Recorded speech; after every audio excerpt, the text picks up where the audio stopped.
Reluctantly crouched at the starting line. Engines pumping and thumping in time. The green light flashes, the flags go up. Churning and burning, they yearn for the cup. They deftly maneuver and muscle for rank. Fuel burning fast on an empty tank. Reckless and wild, they pour through the turns. Their prowess is potent and secretly stern. As they speed through the finish, the flags go down. The fans get up and they get out of town. The arena is empty, except for one man still driving and striving as fast as he can. The sun has gone down and the moon has come up. And long ago somebody left with the cup. But he's driving and striving and hugging the turns and thinking of someone for whom he still burns. He's going the distance. He's going for speed.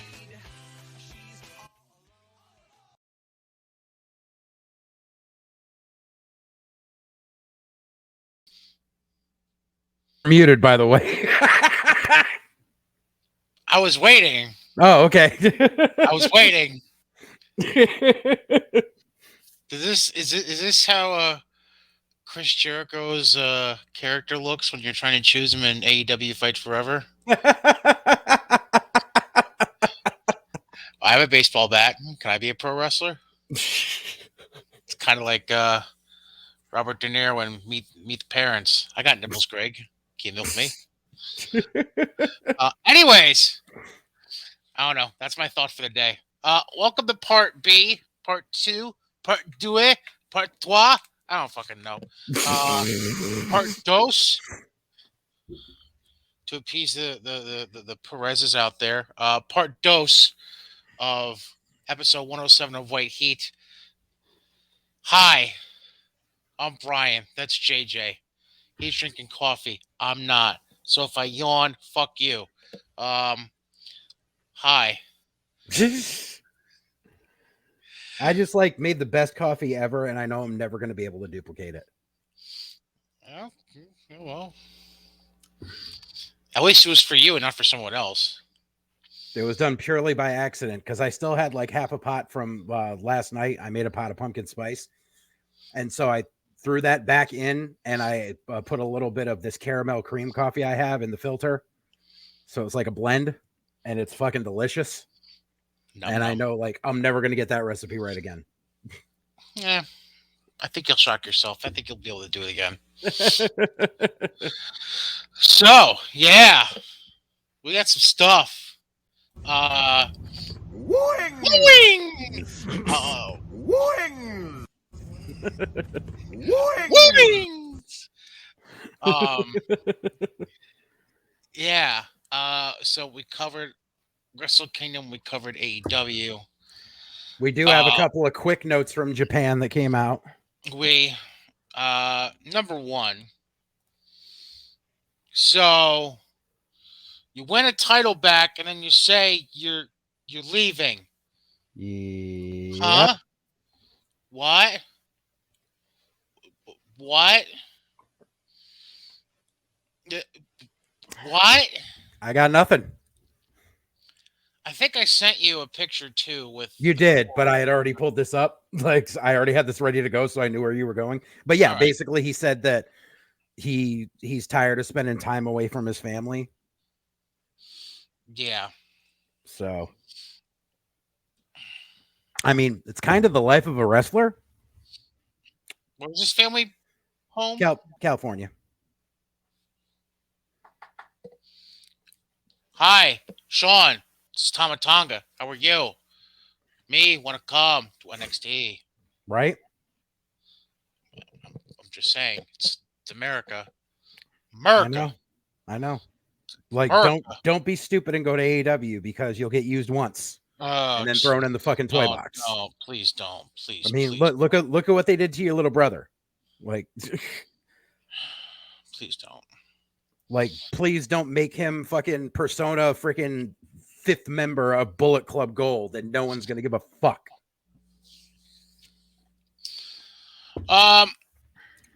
Speaking of New Japan, there is another thing that came out. Two things. Did you see the press conference that happened today? I didn't see the press conference, but I know I have two notes from it. So, as a press conference today that saw representatives of 6 different promotions from across Asia formally announced the formation of the Asia Pacific Federation of Wrestling. This is the worst reboot of Voltron ever. It's a partnership between New Japan Pro Wrestling, Stardom out of Japan, DFW out of China, Puzzle out of Taiwan, Setup from Thailand, and Grapple Max from Singapore. So I'd like to see how this is going to exist along with the collaboration of the 9 companies in Japan already. That's supposed to be happening. Right. The 3 key goals, as announced at the press conference, are talent sharing, showcase matches, and wrestler training. Member promotions will cooperate and share expertise in terms of video sharing or promotional activities outside of matches themselves.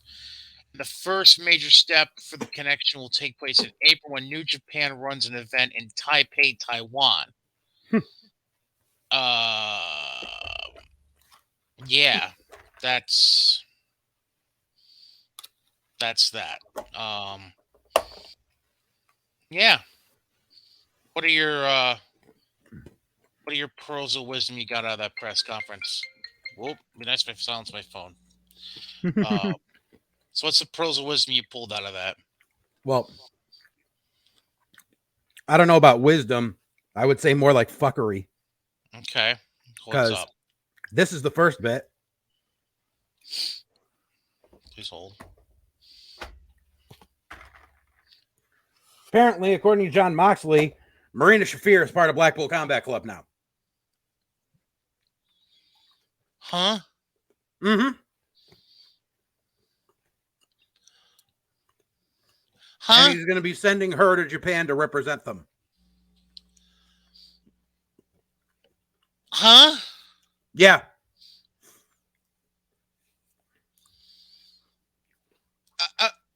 Yeah.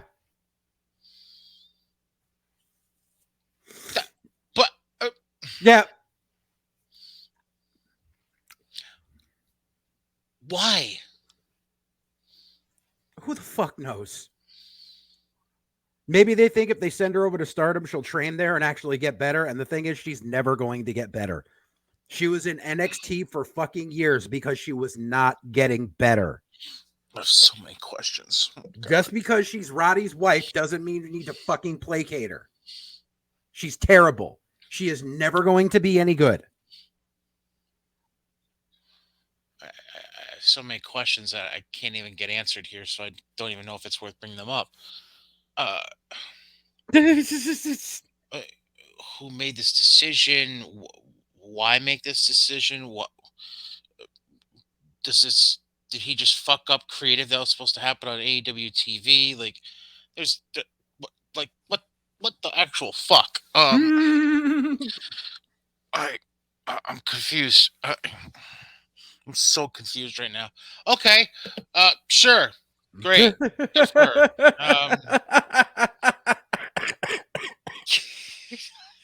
I don't know what else to say.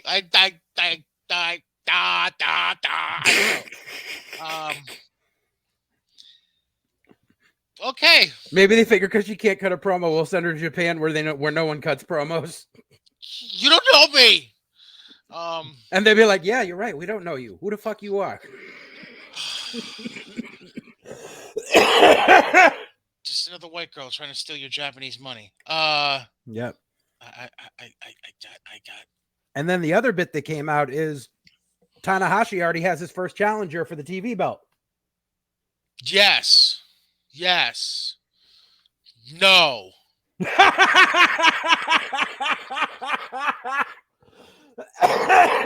That was my exact reaction when I saw that this morning. It's like, no. Oh, God damn it. Tanahashi's response was pretty good, though. Can I have some of what you got? No, I don't think that was his response, but it would have been funny as hell if that was his response. No, his response was, "Okay, but I have no clue who this guy is." Was that really his response? It's right there. Oh.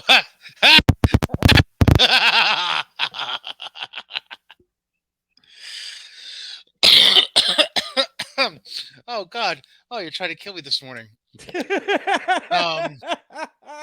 Yeah. Oh Lordy, I And just I don't know what the fuck Riddle's doing with the I'm gonna pull my hair back and wear a shirt and tie. It makes him look fucking 15 years older.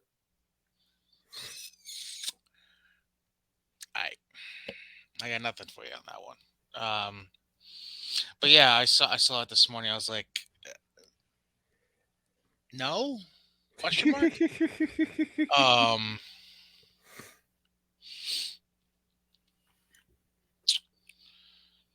since Wrestle Kingdom, they posted an interview, backstage interview that Nick Nemeth did. They also showed him interrupting Finley's Yep.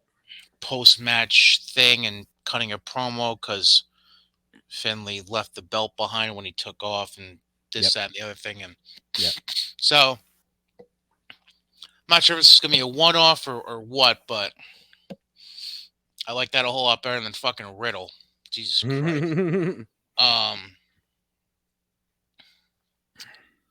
New Is Japan this- paying a pretty penny for these guys. I don't know if it's gonna pay off. It's a bold move, Cotton. I think Nick could pay off. It's more Riddle that I'm questioning. Riddle,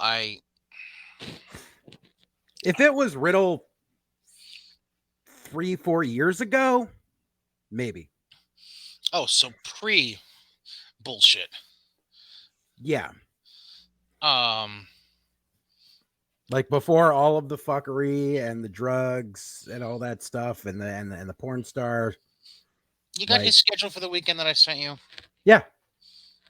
Do you mind? Oh, sure. I was going to save this for later, but I might as well just fucking do it now. All right.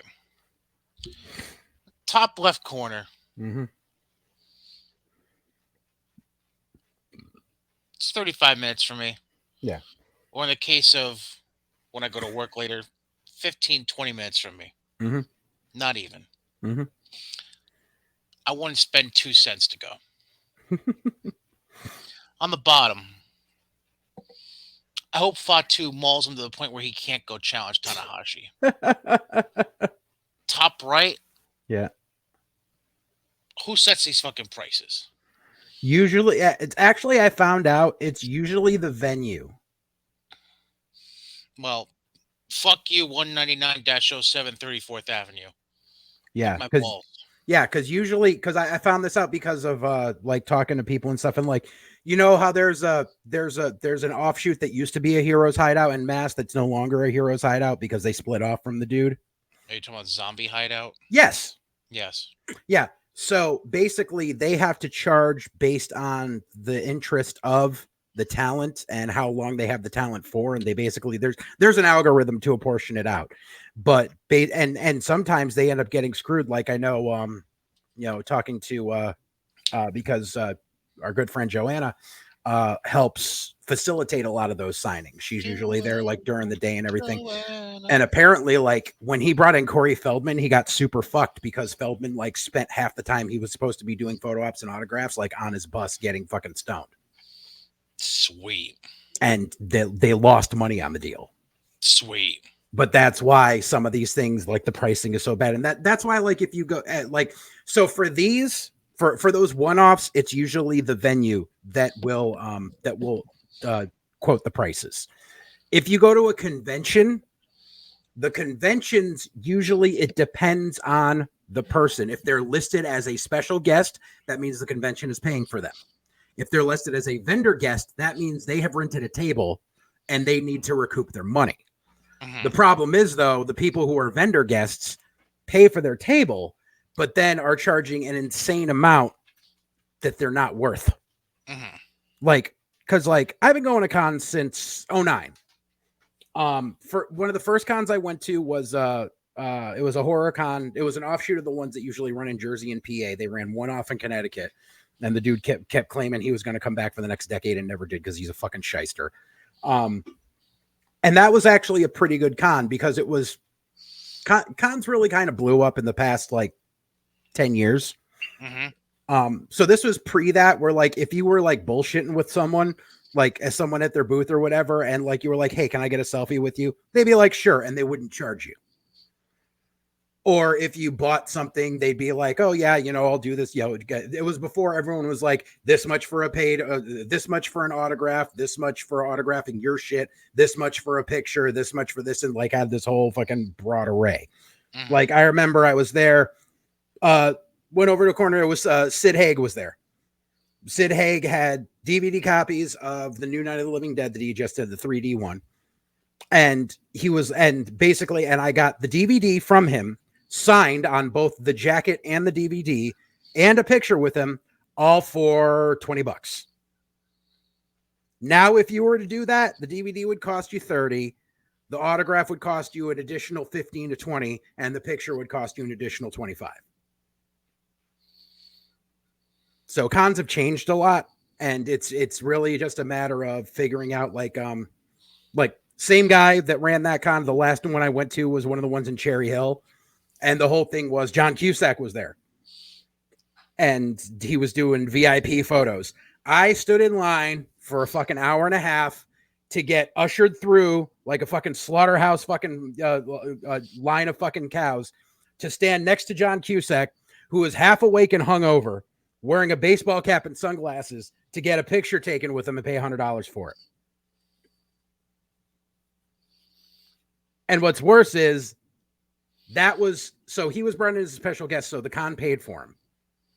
But on top of it, the photos that you were doing was through the photo company that you found out later was owned by the guy that runs the cons. So he was double dipping. Thanks, John. Thanks for showing up. Cusack was like, I got paid, I don't care, which I can't blame him for. But yeah, like, so that's why, like, so anytime you see these, like the one, like long and the short, when you see one of these one-offs, it's usually the price is usually regulated by the shop. It's better to go to a convention. Like, I think the next like kind of large wrestling one in the area is there's two. There's actually the New England Wrestling Hall of Fame is coming up in February, which I liked it better when it used to be in the summer. I'm not a fan of it being in the winter. Plus, I can't go this year because I already have tickets to something else that day. Because they're gonna have like Sabu and Abdullah the Butcher are gonna be there this year, and like, you know, a bunch of that. But the thing is, like, they let every local schmuck have a vendor table there, and like, I'll send you the list later. Some of the people that are there, like, I'll be signing autographs. People are like, why? But the other one, I think it's coming up in March or April, is the big event, which is closer to New York City. That's they usually bring in like actual like people still under contract with WWE are allowed to do that one, as well as AEW and Legends and stuff. And that's usually a good one to go to as far as pricing goes.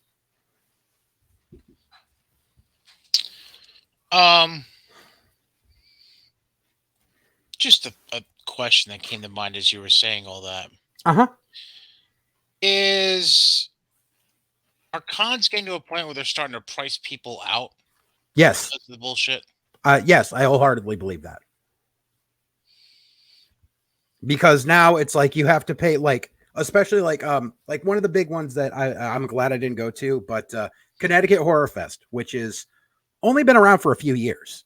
I started going to them when they first started. They were in the Naugatuck Convention Center, which was basically a reapportioned old industrial space. Mm-hmm. But it was nice because you could walk around. It was roomy. You know, you got to do what you wanted to do. And it's like, and it's, you could tell that it's the guy that was doing it was still getting his druthers as to how to fill out the con correctly.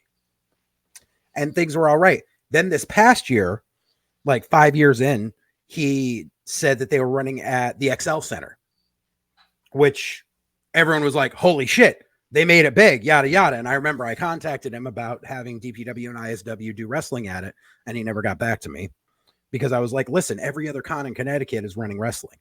Like, we can provide what you want for a horror con. Mm-hmm. Never got back to me, whatever.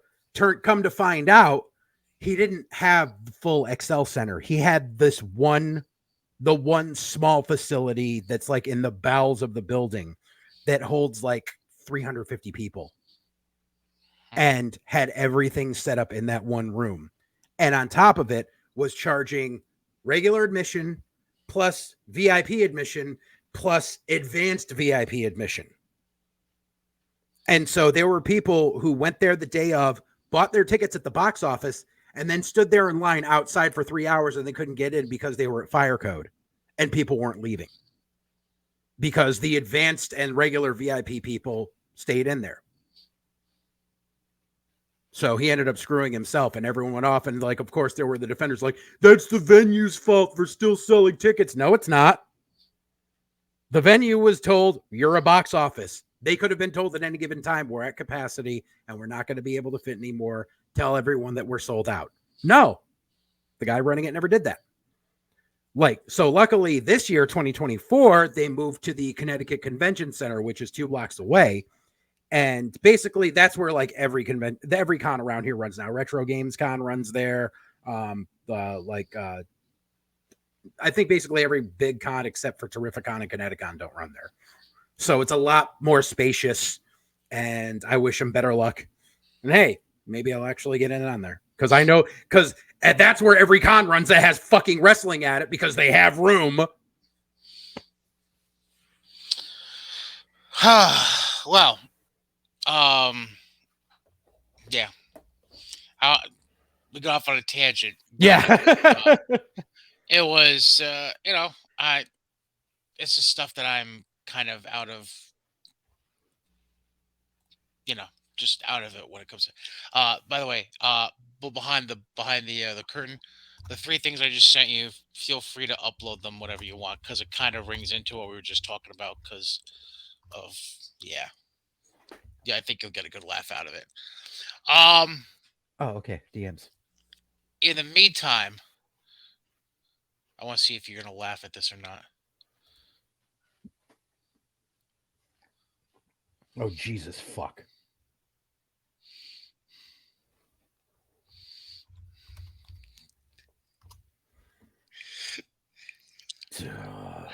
Yeah. Okay. That's pretty much the response I was expecting. Before we get knee deep into WWE stuff, Oh, give me a fucking break.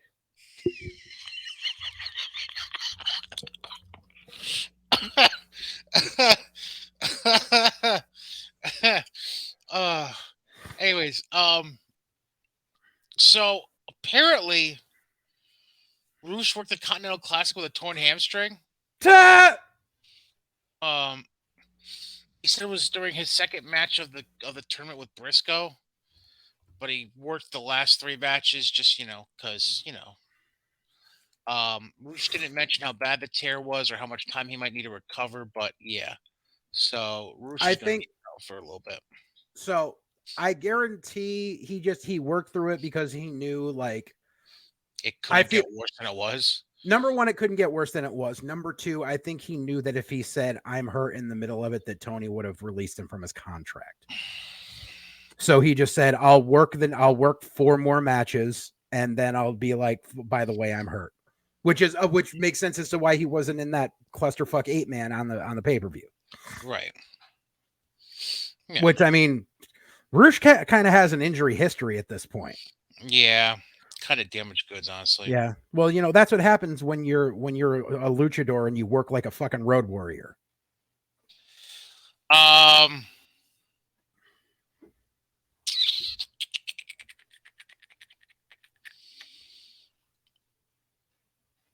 Other news. Mm-hmm. Stardom is coming to WrestleMania weekend in Philly. Yay. They're going to be at the 2300 Arena Thursday, April 4th.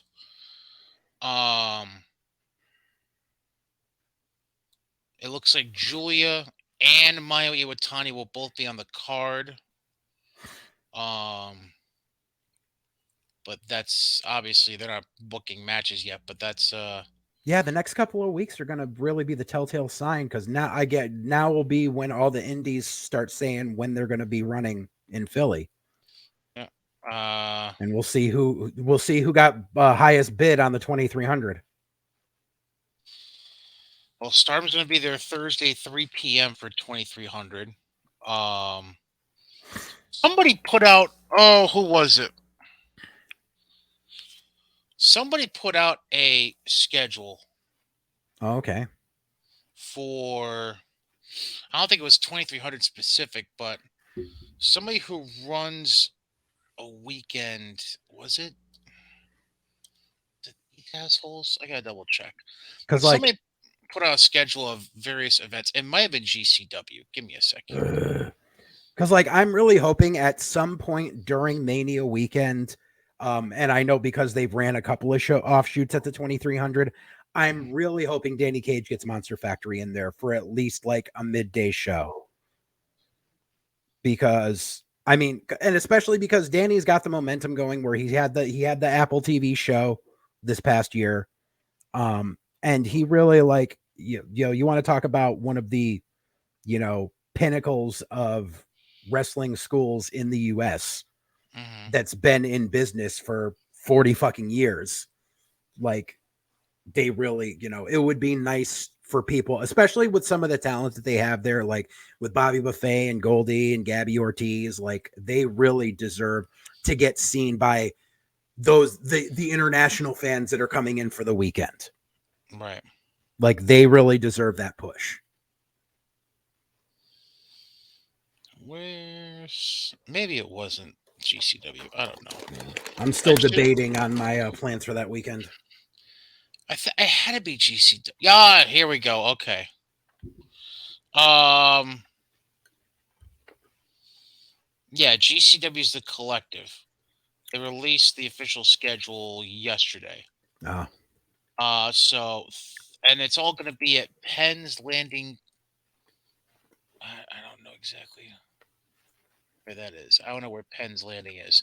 That's near the docks, I think. So Thursday will be Defy Wrestling, Josh Barnett's Bloodsport 10, DDT, and JCW. Friday will be Tokyo Joshi Pro Wrestling Progress, Joey Janela's Spring Break 8 and For the Culture. And then Saturday will be Effie's Big Gay Brunch, some mystery show that they like faded out. That's I don't know why it's keeping a surprise, but whatever. Penn's Landing is a catering hall on South Christopher Columbus Boulevard in Philly. Well, there you go. And then the last show on Saturday night is a follow-up to Joey Janela's Spring Break called Clusterfuck Forever. That's nice. But yeah, they have some mystery show scheduled for Saturday afternoon that's all faded out and you can't fucking see. So I don't know what that is, but oh, okay. So apparently, the company that owns Penn's Landing, like they're a catering company, but they also that's kind of a small hall. Like that's like, hold on, I'm gonna screenshot this and send it to my computer so that you can see the picture. So apparently this company runs a few rental venues in Philly or the Philly area. Hold on. Apparently they run like some comedy clubs and shit as well.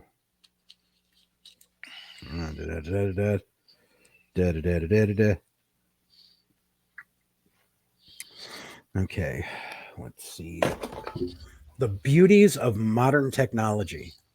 Upload to the cloud. Give me this shit. Hey, back up, fucker. Back up. Ding dong, man. Ding dong, yo. Ding dong, hello. No, I was doing. I know. Oh, back up. Refresh. There we go. Okay.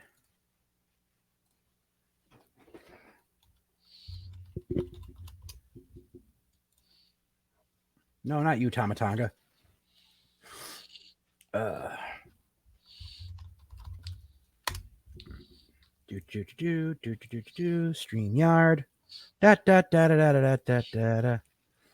Circus. Okay. Here we go. So these are the two pictures I was able to grab from the website as far as the size of the hall goes. So the ceilings are high enough. but width wise, I mean, that looks like, so yeah, so that's like a, yeah, that's I mean, you can fit a 16 by 16 in there, but it's not going to be comfortable. Although I gotta be honest, if you look at that right hand wall, that looks like, It's like a fold out wall, yeah, so it could expand. which I'm thinking because that's the other picture I was able to grab. Yeah. So it probably opens up, which is Right. a lot better. So I Yes. get, but I feel like this is the problem, especially with GCW doing it. Mhm. That venue is going to get fucking trashed.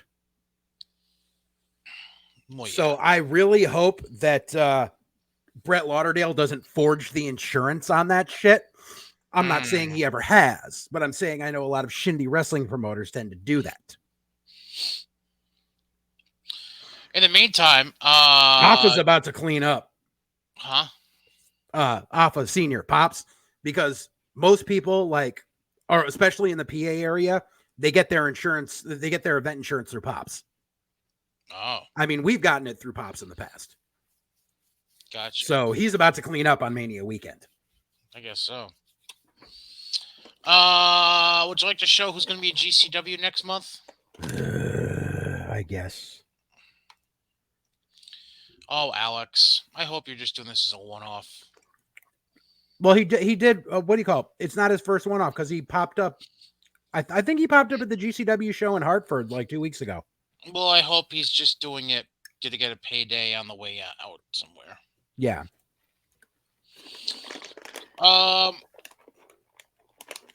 Okay. All right, we'll save this other stuff for later. Let's get into WWE stuff because, you know, I've killed enough time being an idiot. Okay. So, yeah, Raw, day 1. Hi. We open with Nia Jax beating Becky Lynch. And Nia legit busting Becky open again. I thought it was a blood pack at first, but apparently it wasn't. Nia. Well, Nia, so Nia. apparently afterwards, Becky was said to be in good spirits in the back, and she said shit happens, especially because the angle which she came down. Like, I think they knew that there was a risk of that happening because they wanted to make it look stiff. And I mean, you know, Becky comes flying into an uppercut. It actually kind of is a better result that she got busted open. I mean, I hate to say it, but and just kudos to Becky for doing business and really wanted to make Nia look strong. Because I feel like people are still like, there's a lot of people that are still out on Nia. Like, I don't know why. Like, everyone's like, oh, she fucking sucks. Blah blah blah. She's only there because she's the Rock cousin. Blah blah blah blah. Like, no, the girl's talented. Give her a fucking break. Then after commercial, we get Cody in ring talking about Shinsuke basically, and then Shin basically says, "I'll take care of you next week." Great. Mm-hmm.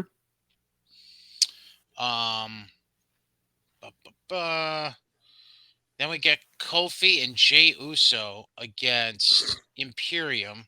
Yeah. Don't know what happened here. So, because like literally it was like a blink and miss it thing. Because I turned away for a second and I turned back and the doctors are in the ring and they're calling off the match. So Vinci gets hurt somehow. He got concussed. That's what the final word was? Yeah. Okay.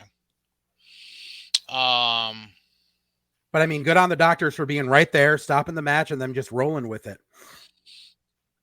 And not to discount Gio and what actually happened to him, but in all honesty, it kind of compensated because another segment went long later on. Mm-hmm. So it kind of evened out. And I'm not saying that's a good thing, but it was kind of a happy accident, if you will. Well, that incident led to the tweet. Do you have a picture of it? Which tweet? Vince McMahon's thoughts. Oh shit! Yeah, where the fuck did that go? I think I accidentally. Just give me 1 second here. You're fine. There we go. So obviously this happened 2 days after the media scrum where Tony Khan played, you know, maintained that they had the best safety policy in the world. To which the safest company in the industry, referring to AEW, would just left Giovanni Vinci laying unconscious on the mat and continued with the match, pal. And then Meltzer said, "What says not true? They would have done a table spot." Yep. Yeah, I got a laugh out of that. Mm-hmm. Just because fuck AEW. Whoop, there we go. Next, Uso and Kingston confused. Video package of the holiday tour, including Shotzi getting fucking married in Vegas and then wrestling in her wedding dress that night. Yeah, different but funny. I thought it was like people on the internet are morons because when she got married, she put on a wig. So that she had a wig of the long green hair because she wanted to do it for wedding pictures because that's the Shotzi look. Like, Right. granted, everyone knows she cut off her hair in solidarity with her sister who was going through chemo, all that stuff. But she wanted to look like Shotzi classic, if you will, for her wedding photo. And so she was, and the thing was, you can tell it wasn't like a wig off the rack at Party City. It was professionally done and put on so that it was done with spirit gum and shit to stay there. So she said, fuck it, I'll wear it while I work. Yeah. But everyone's like, how does she have hair again? Dumbasses. People don't think a whole lot. I know. It's amazing. So we get Miz TV. R-Truth comes out to the Judgment Day music, apparently. Yeah. Great. Well, because Miz's guests were supposed to be the Judgment Day, and then Truth came out. And Truth claims he's doing PR for them. Yeah. Then JD and Dom come out. Shit on Truth. Basically, we Dom get a reunion.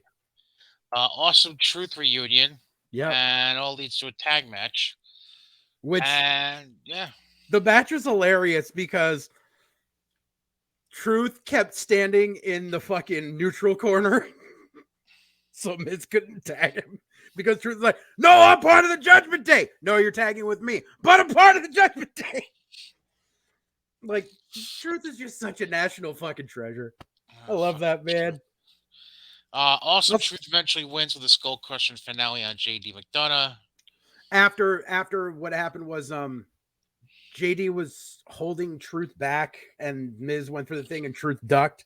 So like it was like the tag team fuck up spot, but it should have happened because Truth is his opponent. Like, it was fuckery, but it was funny. I have to say though, JD McDonough needs to learn something right now. Just because you get in that main roster check doesn't mean you can stop going to the gym. Okay. Because he's rocking that skinny fat look pretty damn bad. He's looking like every fucking indie guy from New England right now. Skinny fat look. Love it. Yeah. Then they show a video package with the women's tag champs clubbing and Piper and Chelsea asking for a title shot. They show up at the club and they say, fuck everybody in the club. Sure. And then the bitches threw champagne on them. I win the belt. I beat everyone. Give me the belt.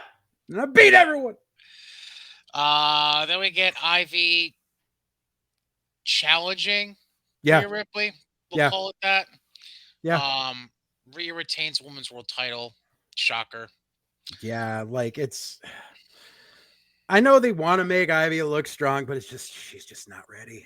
She's not I'm not saying she's not ready for the main roster because she's a lot better than a lot of the female talents that have come out of NXT in the past couple of years. But you shouldn't just thrust her right in against Rhea because then it does nothing to elevate her or Rhea. Right. Then we get the segment everybody's talking about. He. So they hype up the segment coming up is the former WWE champion that's there. And the person that comes out is Jinder Mahal in true troll fashion. Which was funny. I was like, haha, dick move. So Jinder gets on the mic, this, that, and the other thing. Going full on foreign heel, basically. And then The Rock comes out. Talk shit to Jinder. Lays out Jinder. I did like the him getting the dueling chants going and how like everyone has aped that now because he was pointing to this side and then the hard cam side. So he was basically getting the crowd to chant, this has chance day one, half chance douchebag.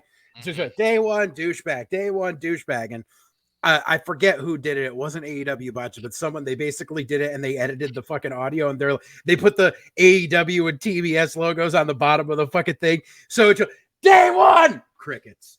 Day one, crickets. With the pictures of the MTR cams. That's fucking awful. Funny. Awful. So then Dwayne takes care of Mahal, sends him packing. And then The Rock asks where he should eat tonight. Mm-hmm. The booth. No. At the bar. Nah, he's a bar man, but that's not what he wanted to hit. He wants to be at the head of the table. You're fucking welcome!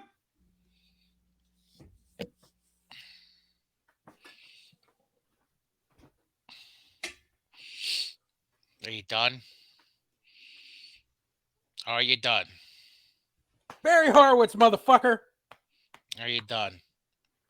Oh, not by a long shot, but we can keep going.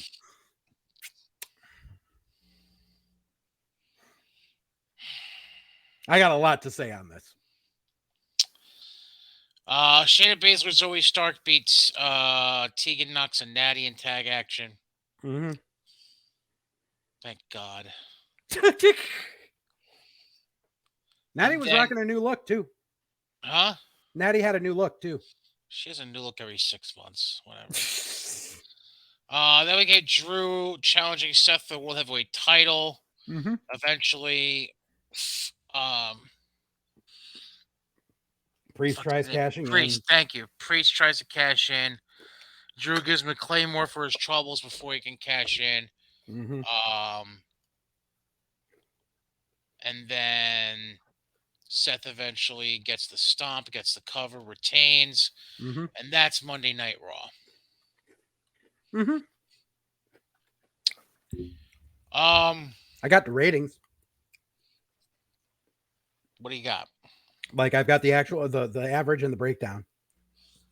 Because I would like to point out that not counting the clip show, obviously. Mm-hmm. Not counting that clip show, ratings are up yet again.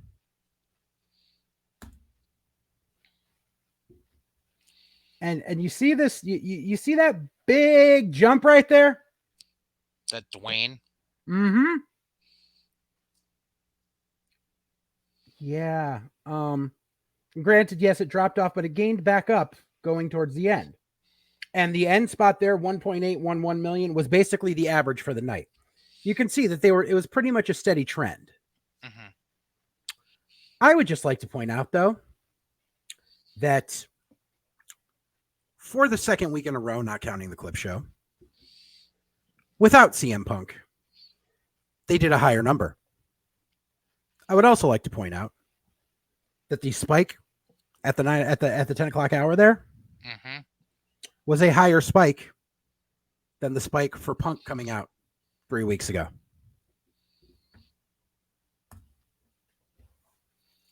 The spike for Punk only went to 1.8. Spike for Dwayne went to almost 2.2.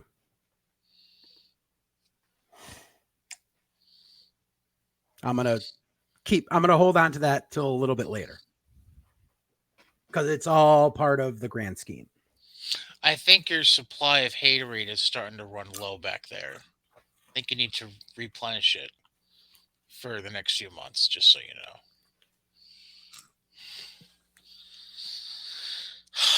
Not that I'm trying to put up a fight for CM Punk, but that's Next week will be the telltale sign. yeah, whatever. By the way, Roman's going to be at SmackDown this week. Well, yeah, because it's New Year's Revolution. He's got to be on hand to see who his next contender is. Right, because of the triple threat with LA Knight, Randy Orton, and AJ Styles. The fuck else is scheduled? Oh, Logan Paul's going to be on the show. Because they're going to have the finals of the tournament between KO and Santos, which we already know the foregone conclusion on that. Io's defending the women's title against Mi Chin. Mm-hmm. Butch and a mystery partner against Pretty Deadly, which we're all assuming is going to be Sheamus. Hope so. KO versus Santos in the final match of the U.S. title. Oh, no wonder Logan Paul's going to be there. I forgot about that. Yeah, KO that's what I said. The finals of the U.S. title number one contender tournament.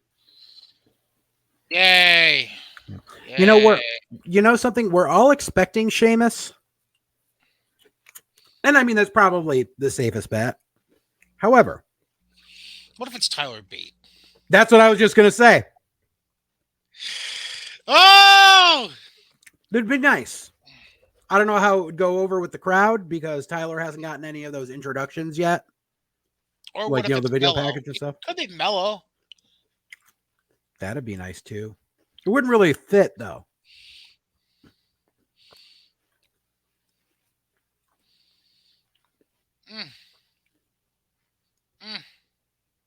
That'd be the best trade ever though. Mello finally gets to the main roster and fucking Ridge gets stuck down in NXT.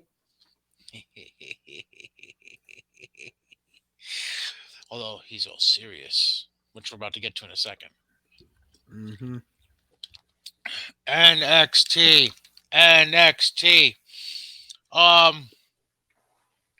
So they open New Year's Evil with Lyra Valkyria successfully defending the women's title against Blair Davenport because I'm surprised Sean didn't fuck over Lyra. Fucking Lola. Well, actually, this was after the match. My apologies. Yeah. Lyra retains, and then apparently Lola Vice comes to ringside with a contract, but Lyra's stalker, a.k.a. Tatum Paxley, jumps through the crowd and attacks Lola Vice to prevent it from happening. Well, no, she's not Lyra's stalker. She's feuding with Lola. She's Lyra's stalker. Trust me. Okay. Trust me.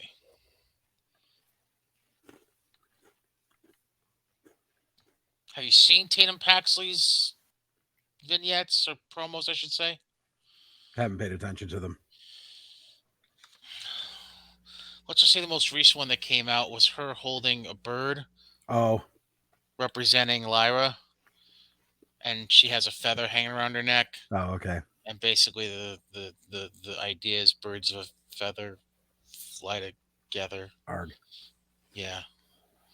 She's I swear, Sean is trying to do everything possible to put an anchor around Lyra. Because that was Becky's call on who she was going to drop the belt to, and she's not Sean's type. Well, yeah.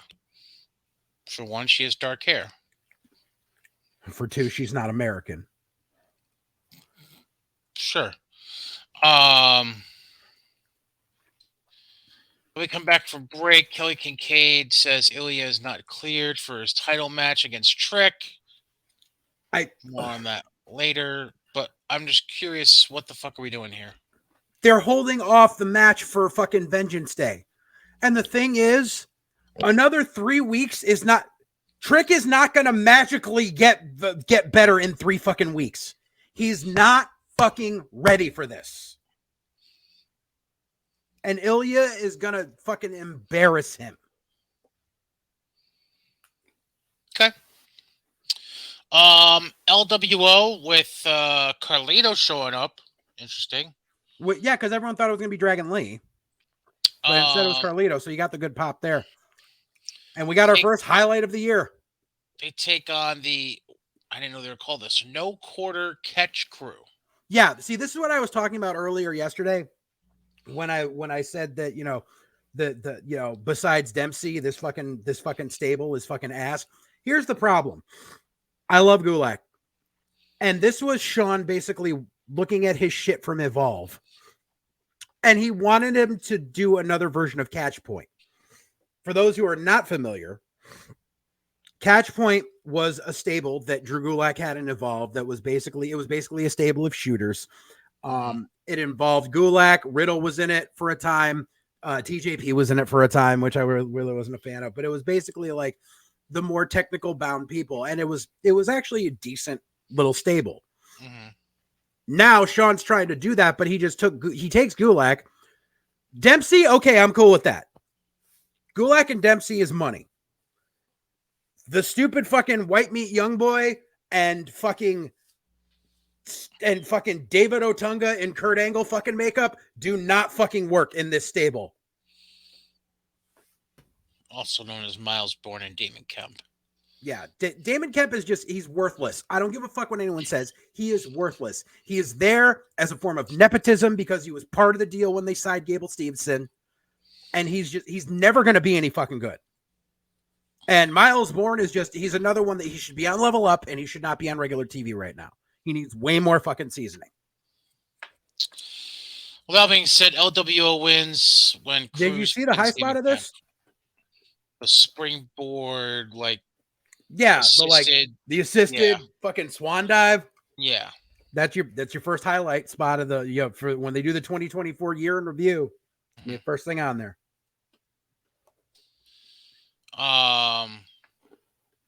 So Trick gets interviewed backstage. Says he'll fight Ilya when he's ready. Then Grayson Waller walks in. Eventually, Mello offers up Trick's title match in a single match against Waller. What the fuck are we doing here? Well, because we gotta keep teasing this whole Mello is secretly trying to fuck over Trick bullshit. Because Sean doesn't know how to book anything other than fucking like the same old. Oh, well, if the tag team's got to break up, that means one guy's got to be the betrayer. No, stop doing this shit. So then we get Roxanne Perez pinning Ariana Grace. Well, then after the match, Roxanne keeps attacking Grace, puts on submission, and referee's trying to break it up. And then I guess the referee reverses his decision because Perez wouldn't let go of the hold and decides Grace wins by DQ instead. Fucking bullshit! Once again, Sean is trying to put an anchor around Roxanne Perez. I don't fucking know why. I don't know why he has to fucking do all this shit to this poor girl.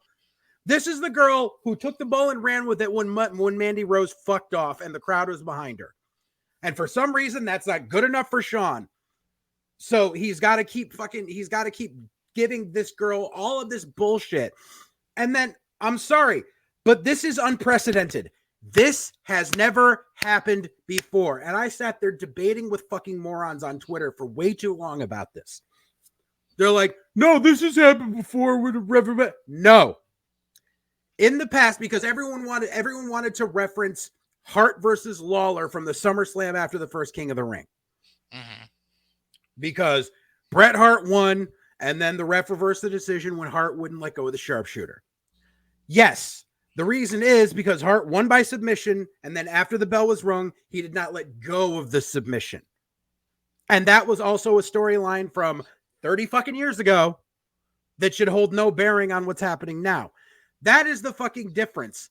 This was the girl wins, and then Gabriel fucking, what do you call it? Fucking Santino's daughter gets in her face and tells her she has mental problems. She was up, conscious, yada, yada. Then Roxanne smacks the shit out of her. Then Roxanne stops her and puts her in a submission hold.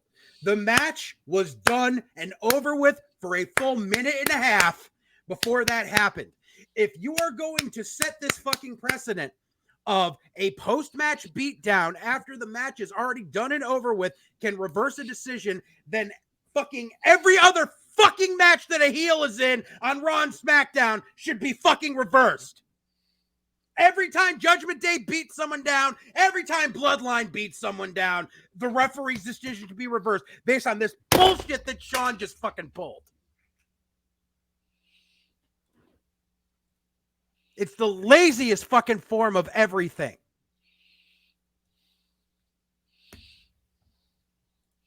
Did you knock down something important? No. Okay.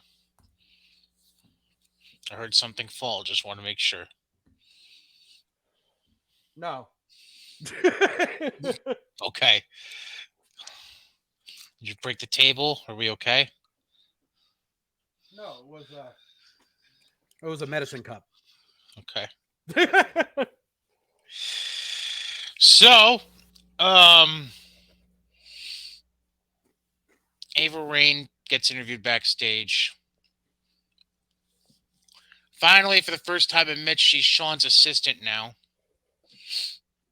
And then announces name dropped Heyman. And then announces that the men's Dusty Rhodes Classic will start next week. Which apparently it's going to be another one of those years where it's just thrown together fucking teams for no reason. Because, God forbid, we actually build real tag teams anymore in NXT. Then backstage, we see Nikita confronting Blair Davenport. Go away, Kung Fu Heffa. Then we get Fallon Henley versus Tiffany Stratton. Sean was watching his old World Class tapes. Fallon wins, so now Tiffany Stratton has to be her ranch hand for a day. I thought it was for a month. Maybe it's a month. I don't fucking know. It says a day. Yeah, gee, where have I seen this before? Oh, yeah, Baby Doll. Yep. Then Baron Corbin and Braun Breaker are talking backstage. Looks like they're going to be a team in the Dusty Classic. Because they're both assholes. That's literally the basis of them teaming. Well, yeah. We get back from break. Gigi Dolan's talking to some of the girls in the back while sitting in Cora Jade's locker, which I don't think many people picked up on. Then Cora Jade walks in, and her and Gigi start fucking bickering back and forth, and that's that. Ridge Holland does a sit-down interview, talks about his injury history. Probably should talk about his injury of giving out injuries. Mentions how he respects Ilya. Doesn't want to be seen as a monster when he's just a man. Shut the fuck up.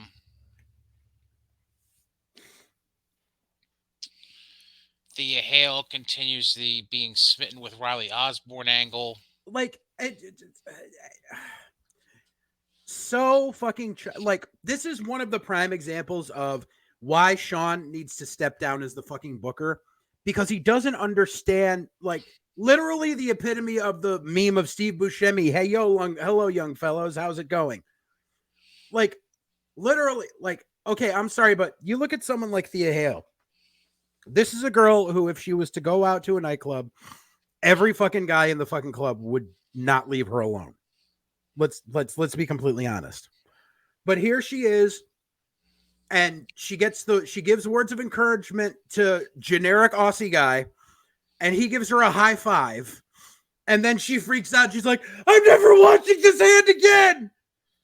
Fuck off, Sean. That is middle school nonsense. It's just, it makes no, like, I'm like, when they say you want to cater to a younger demographic, they don't mean fucking Saturday morning cartoon bullshit. So then we get the men's breakout tournament final. Obafemi beats generic Australian guy you were mentioning, Riley Osborne. Lil Omas. Huh? That's Obafemi's name. Lil Omas. Oh, God. Here we go. I mean, the guy, I think the guy has potential. He's got a great fucking look. But once again, the whole problem with this stupid ass fucking tournament, we got a guy who has had 4 televised matches, gets a title shot. And like, it's not even someone that like came from the indies and then had 4 televised matches. It's a guy that started training last year. Stop this shit. This is the problem with the breakout tournament. Like you had, and I said it a couple weeks ago, you had a chance to fucking remedy this by putting Lexis King in that tournament. Lexis King could have won this tournament and it would have been believable. But no. So now we got this guy, and once again, stupid asses on Twitter. Well, he's got a year to cash it in. No, he doesn't. They never. Number one, they never gave a time frame on it. It's everyone thinks that every contract is a Money in the Bank briefcase now. But number two, even if they gave him a year, that's not enough fucking time. You've got a guy that's greener than fucking green on national TV. It makes no fucking sense.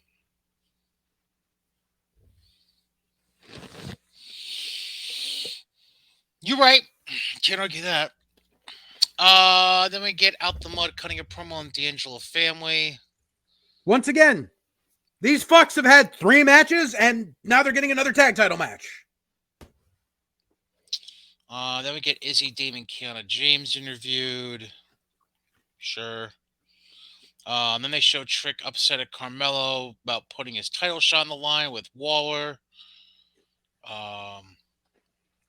Yeah, they just, yeah. Then we come back from commercial. Thea Hales,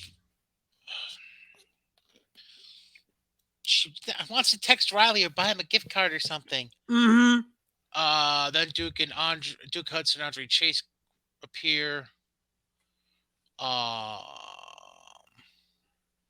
So basically, it looks like Riley and Duke are going to be in the Dusty Classic. Mm-hmm. And that's how they're going to get the money to pay off Tony D and Stacks to get get Chase U out of debt. Then JC Jane says she's going to take charge of Chase U. Mm-hmm. Whatever. And Axiom and Frazier are chatting backstage. Looks like they're going to be in the Classic as a team. So Sean has given up on making Frazier a heel already. Wow, Bladen and Nofe. What a shock. They're going to be in it. But they're heels now, apparently. Whatever. Then the D'Angelo family cuts a promo about OTM.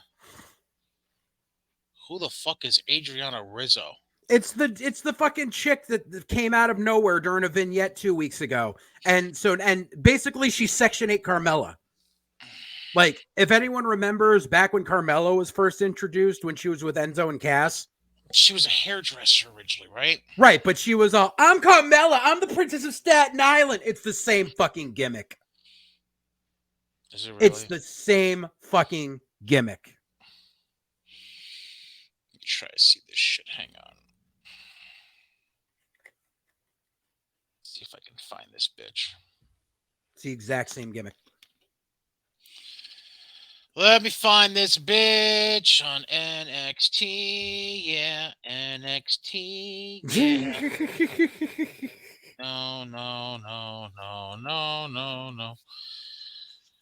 No. Wrong. Anything. Fucking anything.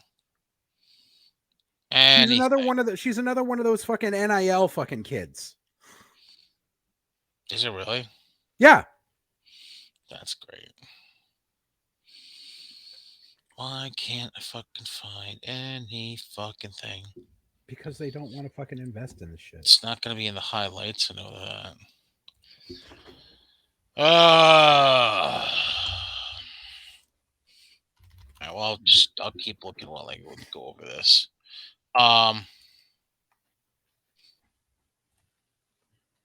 to here. Then we get. So then after they introduce this Adriana Rizzo chick, Gacy pops out of the fucking trunk. Yeah, says he was sleeping in there for the past week. Jesus Christ. Okay. Sure. Basically, and here's the thing with Gacy. is because people are like, oh, they're fucking burying him, yada yada yada, all this shit. No, they're the thing what they're doing with Gacy is because number one, Sean doesn't know what to do with him, obviously, but they're they basically decided, even though remember just a few weeks ago they had Gacy do the whole fucking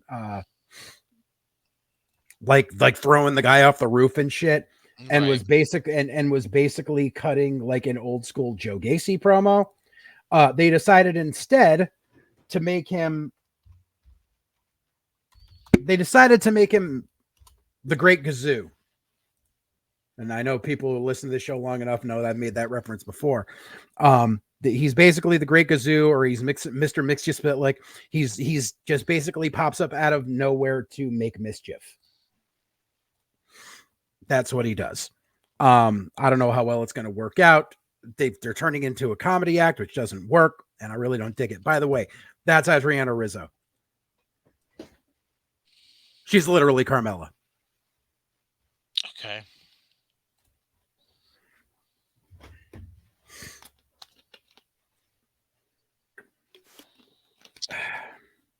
But Gacy needs to get the fuck off of NXT. He's been there too long now.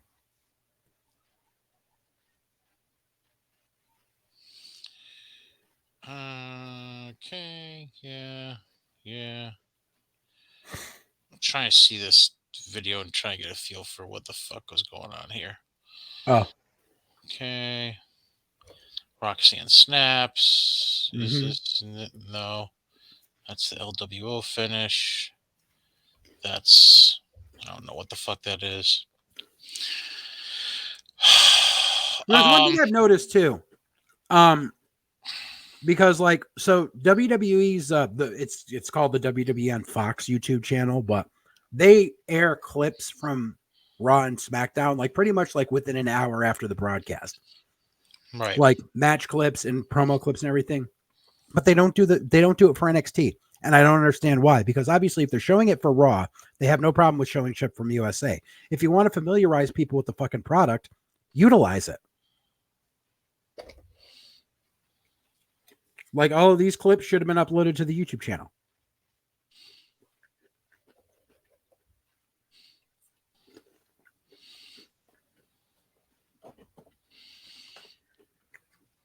So apparently she was set to make her debut in the spring originally, but tore her Achilles.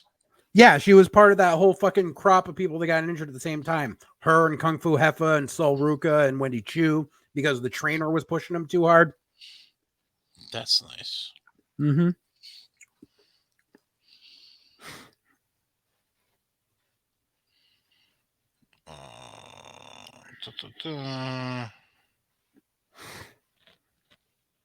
Okay. Yeah, that's really all I'm finding about her. Okay. Yeah. Okie dokie. Whatever. What else? Okay. Then we get the main event, Waller and Trick. Trick eventually wins when Mello runs out. Mello runs down. Trick and Mello are arguing on the apron, while on the outside next to the commentary table behind the ref's back, Grayson is catching a breather, but then turns and hi, Kevin Owens. Apparently he's got the Big Show KO punch now because the fucking cast. Yep. Whatever the fuck he's wearing. So he hits Waller with a punch, rolls him into the ring. Trick hits the running. He hits a running knee, which looked like shit. Yeah. And then gets the pin, so he retains his number one contender spot. And that's how we end the show. I mean, the whole match looked like shit because it was Trick and Waller. Like, it was two people who just are not there. Like, I don't understand the fascination with Grayson Waller. I guarantee he's only in the position he's in because he kissed Sean's ass enough to get onto the main roster. You know, and I'm not saying Trick will never get there because he has a look. He's still nervous on the mic in front of larger crowds, but he's just not like, you took a guy who, and the thing was, Waller fucking buried him in their backstage promo. Because Waller's like, oh yeah, it's funny. Oh, last time I was here, you were still a valet. And that's what everyone remembers. Trick was Mello's fucking valet for the entire time Mello was North American champ. Mm-hmm. He had one match during that time, and it was against, I don't even remember who the fuck was it, where he fucking pulled the shit where he fucking put the rubbing alcohol on his fist and fucking blinded the dude. Wesley. Was it Wes? Yeah. So yeah, he had the one match against Wesley. And then Because he had the boxing gloves on. Right. So he had the one match against Wesley, and then like nothing until Mello was already fucking champ. And then a couple of months into Mello being champ, they're like, "Oh hey, let's let's start pushing Trick out of nowhere." And once again, Full Sail fucking syndrome, where the friends and family crowd have something to chant when he comes out. So, boom. Oh, Trick must be over. Like, no, he's not fucking ready. If you had been letting him have matches on his own the entire time he was Mello's hanger-on, and you gave him a match once every few weeks on TV, then I wouldn't have an issue right now, because number one, he'd be far more seasoned. Also doesn't help that Booker T is fucking enamored. Right. So. Which is wholeheartedly sad and hilarious at the same time, because Booker T is utterly enamored with Trick, but he's watching his star pupil get buried by Shawn on a weekly fucking basis. Roxanne. Whoop. I know who you meant. Yeah. Whoop that Trick. What? Whoop that Trick. Oh yeah. Whoop that Trick. Huh? Whoop that Trick. Sorry, I had to.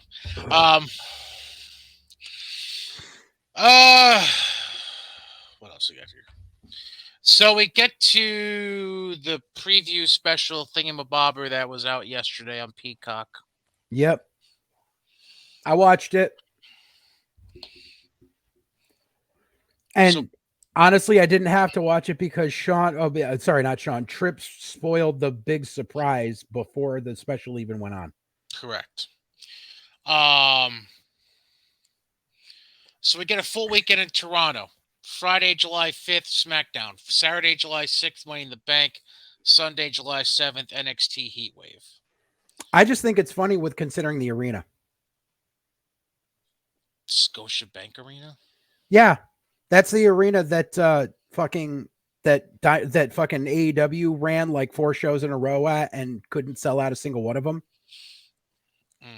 When they did the Canada tour this past summer. They're doing another Canada tour coming up soon, too. Of course they are, which is utterly stupid because I think it's funny. Like, I think only Cornette has touched on this. And this just shows the stupidity of Tony Khan once again. The reason WWE books the same city for 4 or 5 days in a row is because they make the people travel there and then they stay in that general area. They are, Jesus Christ. Literally every time AEW runs a Dynamite, everyone flies in that day and then gets a car and a hotel room paid for by Tony Khan and then flies out. And then if there's a collision in that same city or near that city on Saturday, they fly back in. That's why there were certain people who weren't on the Canada tour last year because they had visa issues and couldn't fly back and forth. Listen to all the Canada dates they have booked right now. Ottawa, March 16th for Collision. Mm-hmm. Toronto, March 20th for... The next Collision. No, for Dynamite and Rampage. Oh, yeah. And it's not even at Scotiabank. It's at Coca-Cola Coliseum, whatever the fuck that is. Well, yeah, because it's Ottawa, not Toronto. Following Wednesday's Quebec City. Mm-hmm. That's Saturday, the 30th of March, so the weekend before Mania. They're in London, Ontario. Mm-hmm. The Wednesday after Mania, they're in Winnipeg, Manitoba. Mm-hmm. So that's April 10th. Then May 8th, Dynamite Rampage is in Edmonton, followed by that Saturday in Vancouver. Mm-hmm. Then they go back again July 10th to Calgary for Dynamite and Rampage. They're running all Western Canada. They're not even going near metropolitan Canada anymore. But Jesus Christ, it's 6. That's 8 different candidates. They got spread out. With an imagine if you're an AEW talent and you get booked on every one of those. There's an international flight for every single one. There's 4 candidates within a 2-week span Mm-hmm. between Ottawa, Toronto, Quebec City, and London, Ontario. Mm-hmm. Then you have the week after Mania in Winnipeg. Then you have the second week of May in Edmonton and Vancouver, and then Calgary in July. Mm-hmm. Why so much? Why? Because he's not. Because he thinks that he'll be able to keep going to Canada on the strength of Jericho and Omega. By the way, they're calling Henderson, Nevada, Las Vegas, apparently. Because that's the way they're promoting the Henderson date for Collision, February 10th. Just an FYI. That's hilarious. It's hilarious. Knee slapping. Funny.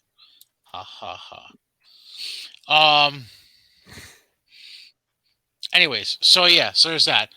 The other thing, a couple other things. They also had Bianca Belair and Montez Ford on to publicize their reality show, which had already been announced was debuting February 2nd on Hulu. Yep. And then they announced a surprise entry. Well, not a surprise entry, but they announced another entry into each Rumble match. Yep. Becky on the women's side, Shinsuke on the men's side. Mm-hmm. And that's your preview special. So, yeah. Yeah, they had Trick and Mello on there, and they tried to just keep furthering the dissension bullshit with that, which was just cringe. They had Peter Rosenberg on there, which was fucking cringe. I fucking hate Peter Rosenberg so much. They had Rhea on there. They had they showed a pre-tape from backstage at Raw with Kathy Kelly and Cody. Yep. I feel like we're missing somebody. We're missing somebody. Who the fuck was the first interview of the show? I don't know. Oh, Punk. Punk opened the show. Oh, yeah, that's right. And Punk talked shit about Rollins because we obviously know that's happening. Oh, yeah. So, go ahead. So getting back to everything that I said, I'll talk about later. There's a lot of fucking internet bookers out there that don't understand shit about business. Okay. I'm sure you've probably seen the image, the Photoshop image that's been going around of everyone predicting the next 6 months of booking. With showing Roman versus Randy at the Rumble, and then Roman versus Rock in Australia, and Roman versus Cody at Mania. Not happening. Everyone, I love how everyone says, "Oh, the Australian government paid for Rock to come." What the fuck are you smoking? The Australian government didn't pay for shit. The Australian government paid for WWE to come. Yes. But as far as the card, this ain't Saudi. They don't get a fucking say. Especially when there's still people abiding by this Meltzer bullshit that they're having problems selling out the stadium. The stadium's at 3/4 capacity already. Out of 60,000 seats, they've already sold like 45,000. And they're going to sell out. For fuck's sakes, the last time they were in Australia, they sold out for a random ass card where like the biggest match on it was Buddy Murphy winning the fucking cruiserweight belt. Like, I honestly don't remember a single other match that was on that show. Wait, what show is this? The last time they were in Australia, like 4 or 5 years ago. Well, I believe they had the Iconics on the show because I think they were the women's tag champs at the time. Okay. And they're from Australia, so that made sense. Mm-hmm. Wasn't that the show where fucking Hunter tore his pec against Kane and Taker? No, that was a Saudi show. Oh, that was a Saudi show. Yeah. But I know Kane and Taker were there for... Wasn't it Kane versus Taker, maybe? No. I know Taker was there. I can't remember what the fuck it was. Hold on. I'll look it up.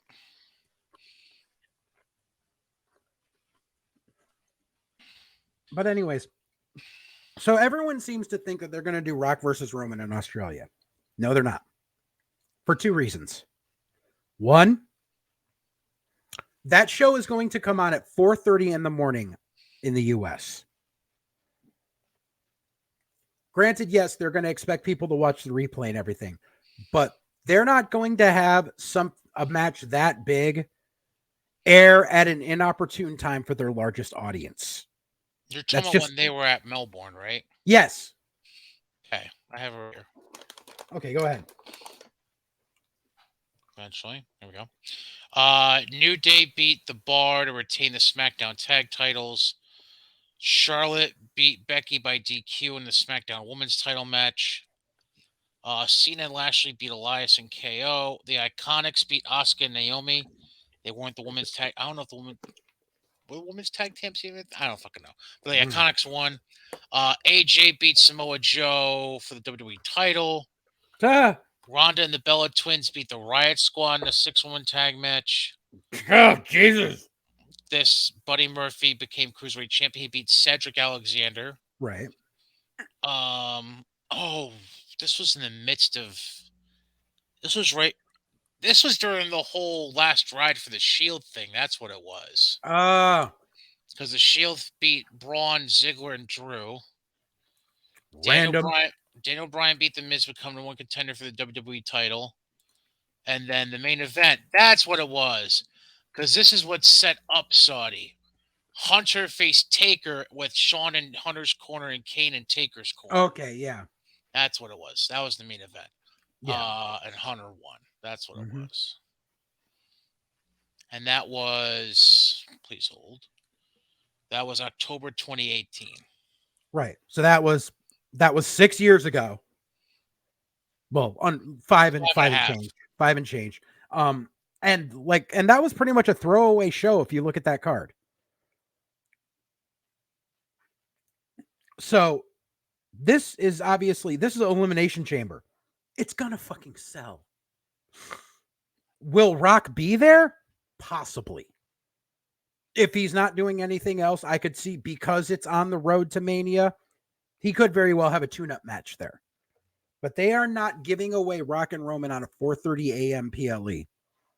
That's the number one point that I want to make. The number 2 point I want to make, as far as Rock and Roman, I don't give a fuck what any fucking basement booker has to say. Number one, I called Rock and Roman last year, and fucking Rock came out and said it was supposed to happen last year. But they corrected course because there was probably something they had in mind for Cody, and they had to fucking do it because he wasn't injured anymore. Everyone's like, Roman and Cody. Cody got to finish the story. Shut the fuck up with that shit. It's old. It's fucking old hat. It's played out. It's been played out since the first time Cody said it on fucking Dynamite. But now half the fucking roster in WWE is fucking using the phrase. Exactly. And everyone's like, oh, well, no, that's good. That's part of Cody renewing his contract. Is they're going to give him the belt. Motherfucker, none of you realize that when it comes to wrestling and contracts, the belt is a fucking prop. There is nothing in anyone's fucking talent contract that says you need to give me the belt. Unless you're Bob Holly and requesting it in your fucking contract. It is not part of your fucking contract. Cody is making money hand over fist right now, and he's going to ride that train until they flip him heel when his merch sales first start to dip, which I'm telling you is going to happen. Nobody gives a fuck about Roman versus Cody part 2. Nobody. But you know what people do give a fuck in the business world about? They look at that spike in ratings from Monday when The Rock showed up and dropped that fucking line. They look at the last time The Rock showed up on SmackDown out of nowhere and the fucking spike in social media and ratings views. Then they look at, this is WrestleMania 40. It's an even number. It's the 40th anniversary of WrestleMania. It's the first WrestleMania under the TKO banner. It's the first WrestleMania with no Vince McMahon involvement. 25th anniversary of Rock Austin in Philadelphia. Thank you. was going to say that too. Rock looks like he's chiseled out of fucking marble. He's not one of your other older guys that like, okay, let's get him ring ready. He already looks like that. We have a built-in story with the family. Oh yeah, that's right. Hold on. I need to pull this up. I'm going to keep talking while I do, but we have, and so people are like, oh no, you see, this is what's going to happen. This is the bullshit that I hear all the fucking time now. Because I have every fucking fantasy booker fucking in my ear with what they think is going to happen. That's not going to happen.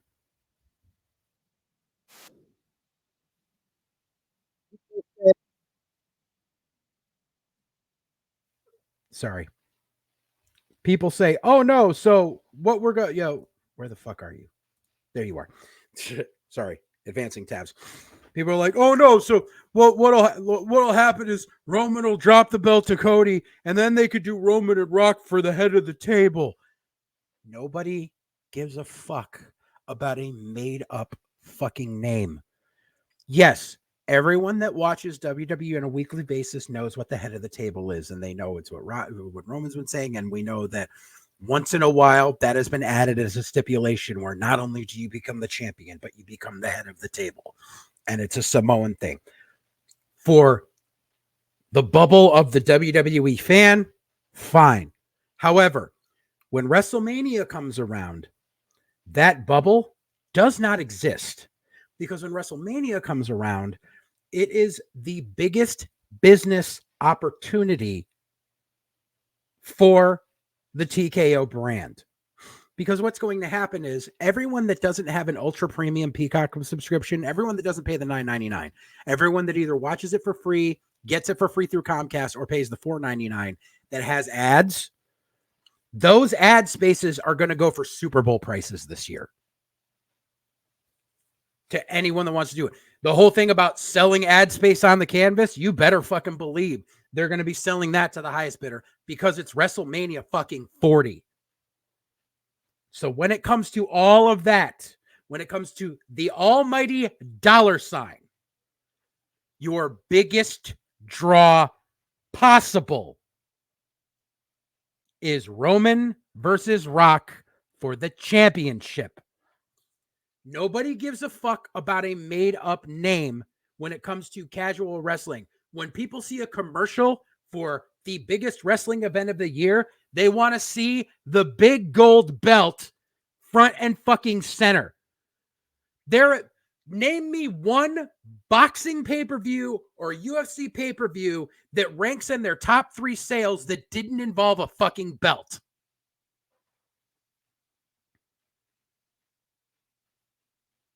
You can't. To the casual fan, that's where that piece of tin matters. To the worker signing the contract, it's, you're going to pay me this much? Okay, do whatever the fuck you want. As long as I get paid and I get a cut of my merch. Plain and simple. But this is the main fucking reason that I've been saying that this is going to happen and that it will happen. Hold, please.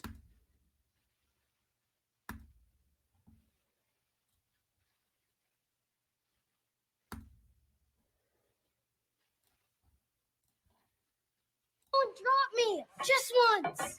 Acknowledge me! By the way, that's my cousin Joe, who would later go by Roman Reigns, future WWE champion. I have a cousin Joe too, but he's unemployed. Come on, Dewey, let's wrestle! No. The world's not ready. A match that big can only happen at WrestleMania.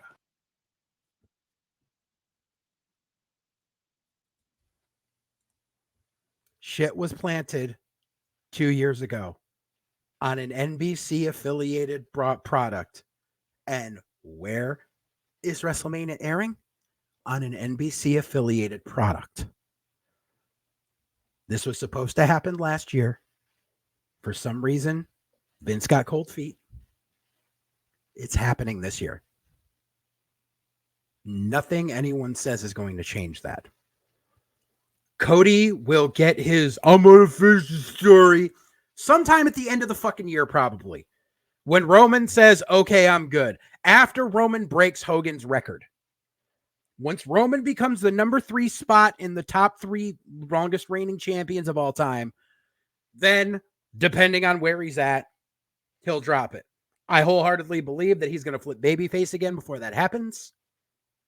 And he's going to drop, because whoever he drops it to has a fucking mantle to pick up, where you either need an ultra babyface that has ultra babyface staying power, or you need a monster fucking heel.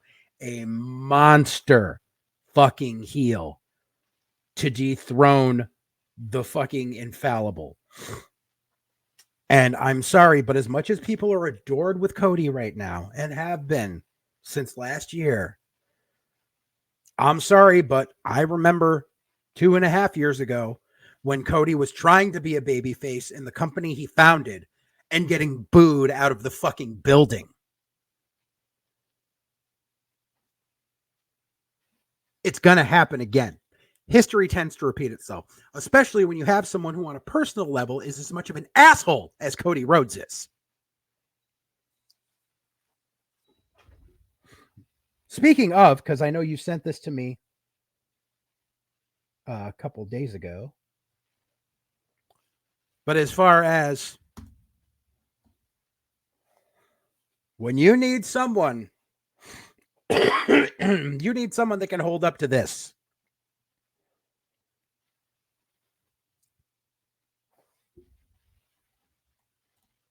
Did you know you were muted, dude? I know. I wasn't saying anything. Oh, okay. But yeah,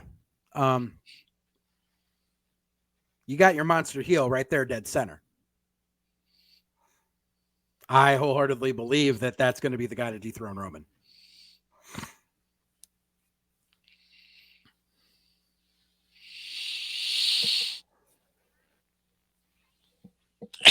You don't think it's going to be Bronson Reed? Oh, yeah, sure.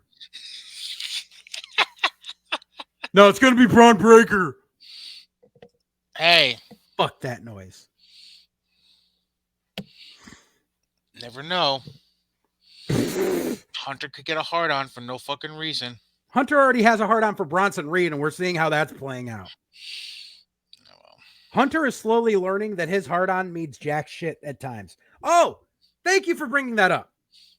Because this is something I had to wait for, but I wanted to bring up. Now, I said this, and so if you don't mind, this goes back to Raw Before Christmas. Mm-hmm. When they put the fucking Creeds in the main event. And I said, I can't wait to see the ratings and watch how they fucking tank putting those motherfuckers in the main event because they don't belong there. Oh, gee, look! December 18th, those last 2 quarters was the fucking Creeds and the lowest 2 rated quarters of the show.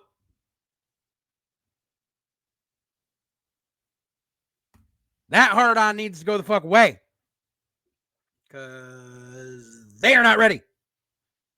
I fucking called it. People want to tell me I don't know shit about how ratings work, how business works. Prove me fucking wrong. You don't know shit.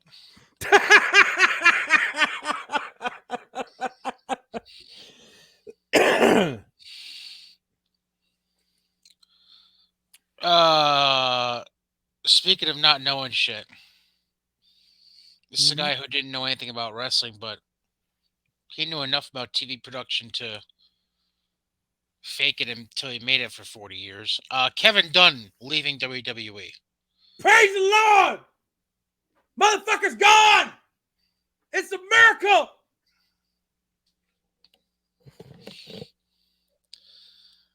Didn't I call that too? A few months ago when Trips Fully took over, I said, watch, Kevin Dunn going to be done by the end of the year. Well, yeah. Now we just got to get rid of Pritchard. No. Easier said than done, I think, unfortunately. Boom. Go back to doing your podcast. Shut the fuck up. Have a Coke and a smile. They Yes. flip-flopped Raw and SmackDown again with the announce tables, right? That they cut down. They're only going to be 2-man tables now. But So now they Cole is just officially going to be. put Cole on Raw now. Yeah, Cole's officially just on Raw, and they haven't really shown who's going to be on SmackDown yet. We're going to find out tonight. I'm assuming it's going to be Kevin Patrick. What I really wish they would do is get Mauro Ranallo back in NXT.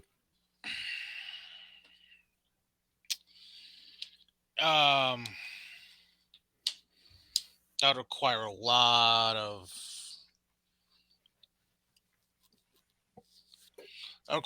patience with his bipolar disorder. True, but I mean they were able to accommodate before, and I think with NXT being in a single location for the most part, I think they can handle it. And I'll tell you what does help the case a little more these days. It's not like he's gonna be running around for Showtime Sports anymore because it don't fucking exist anymore. Exactly. So maybe, possibly. We need to bipolar rock and roller. God damn it. Other news, not WWE related.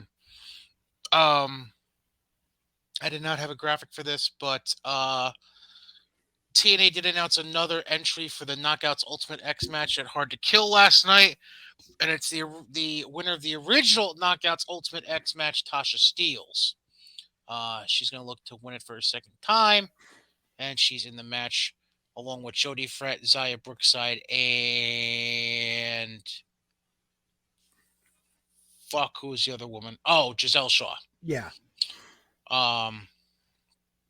So that's 4 entries as of right now.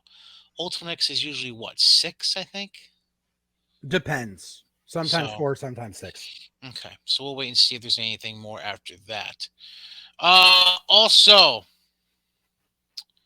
speaking of TNA, they announced where Sacrifice will take place. Yes, they are going to Windsor, Ontario.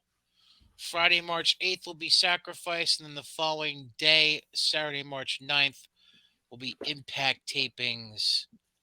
Windsor, Ontario is the place to be for that. Mm-hmm. NWA has announced Hard Times. Notice what they're calling them now. They're calling them Signature Live Events. Cocksuckers. They're going to Dothan, Alabama, March 2nd. So this is going to be the ones that air. One of the ones that airs on the CW app afterwards. So that's how they get away with putting the CW logo on it. And that's a Friday night, by the way, in Dothan, Alabama. And they're paying CW to put that on there. Right. As far as the press release that came out with it, let me see what I got here. Tickets available at NWALiveEvents.com will appear as part of NWA Power programming exclusively on the CW, which you just mentioned. NWA World's Heavyweight Championship will be defended, so that means EC3 is on the card. Mm-hmm.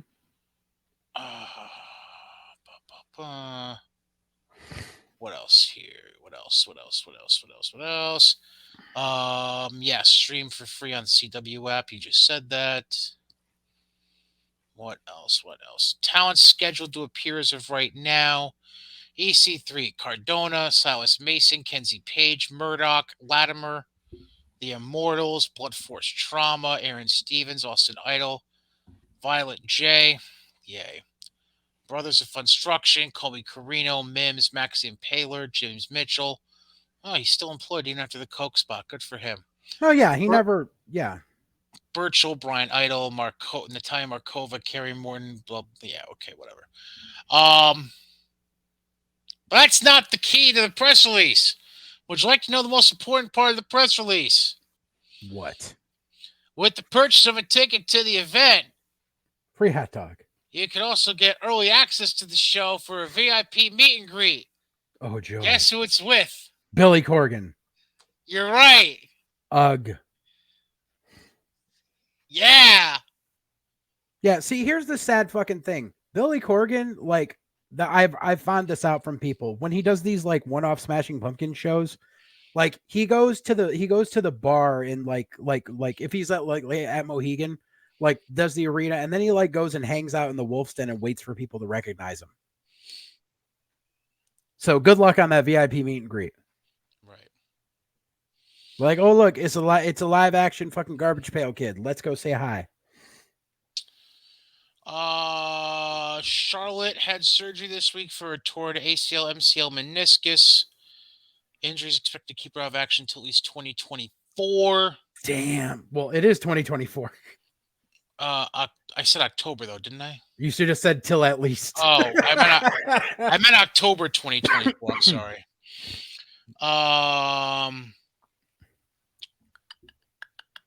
Did you see they announced the lineup for the COVID cruise this year? No, but real quick, Charlotte posted a message.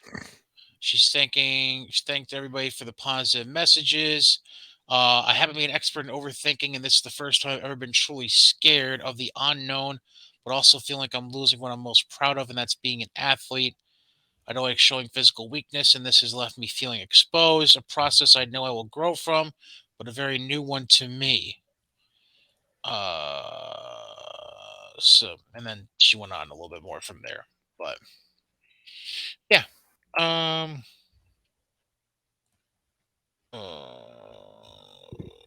Yeah, so there's that. That's Charlotte.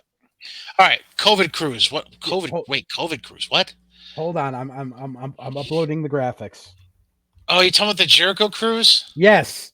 Oh, why would you say COVID cruise? Because that was the whole thing, was like when everyone was still on lockdown, like Jericho was like, the cruise is still on, and then like everyone on the cruise got fucking infected. Oh, right. Okay.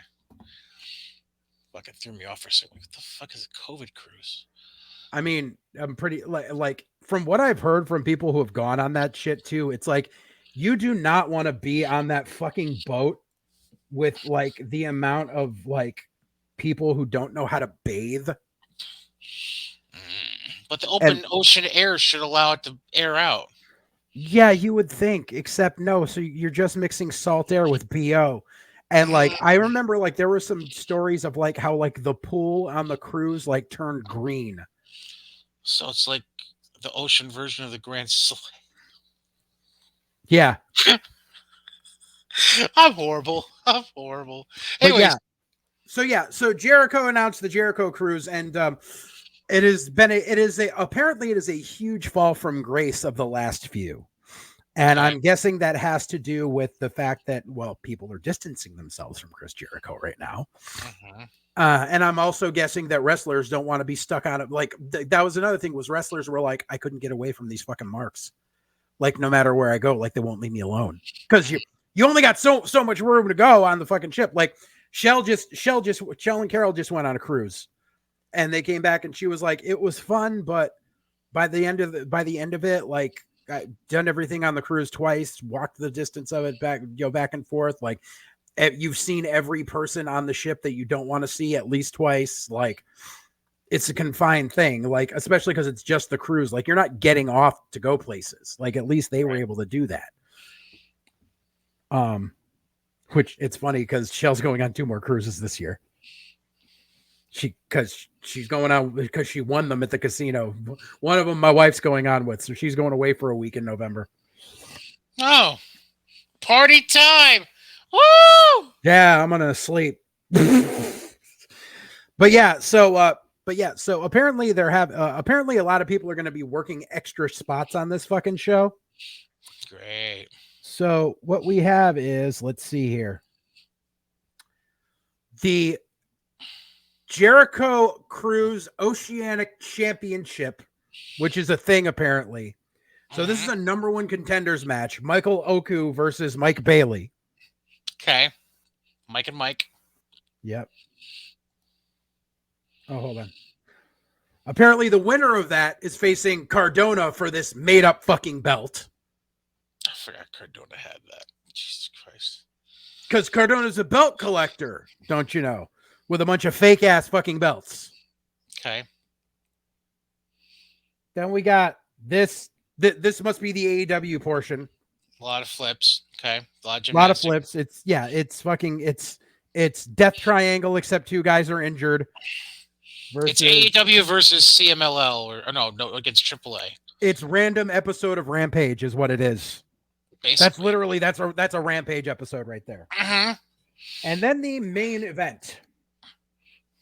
Jericho versus who? Oh no. Where the fuck is it? There it is. Jericho versus who? Wait, what the fuck? What in the actual fuck? So apparently, What the actual fuck? number one, apparently he thinks Mark Davis is going to be healed in time. And apparently he's part of the Callis family now.